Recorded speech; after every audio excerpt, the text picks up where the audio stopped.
Good afternoon, beautiful people. This is Catherine. I am the hat doctor and Christ lover. I want to talk to you today about Nehemiah. I have a word from Nehemiah, the book in the Old Testament. I call him Nehemia The Entrepreneur. He was an administrator and a gifted organizer.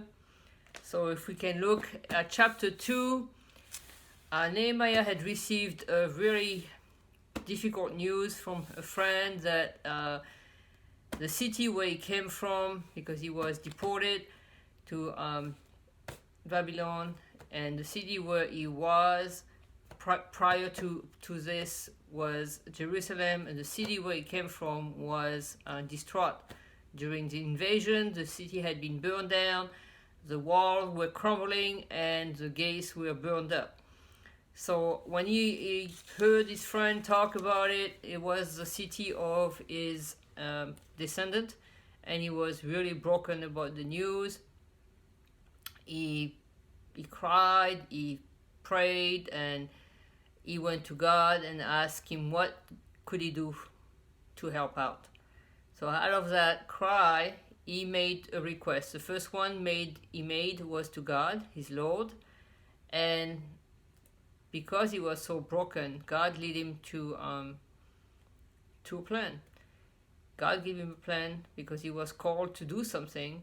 That's how he received the news so deep in his heart that he was called to do something. We all called to do something special.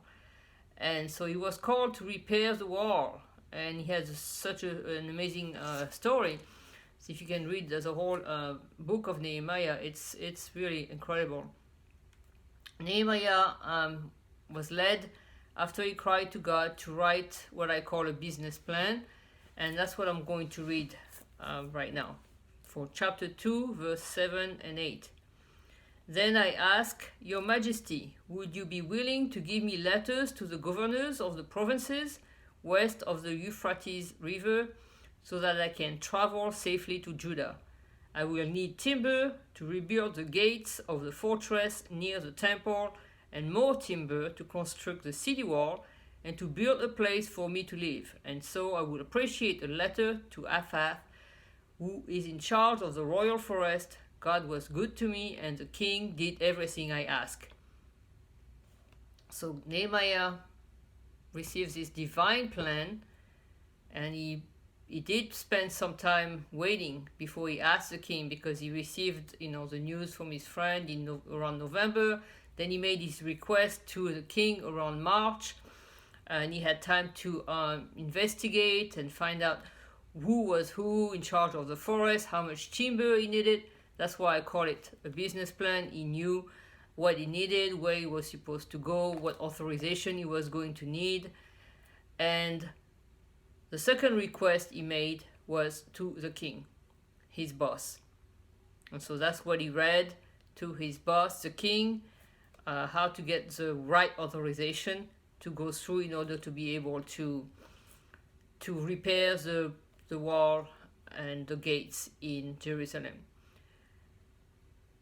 My word today regarding Nehemiah is that out of our brokenness, because of this season, there's a lot of isolation, there's a lot of despair, just like Nehemiah, a lot of brokenness. I see a lot of anxiety caused by the COVID-19.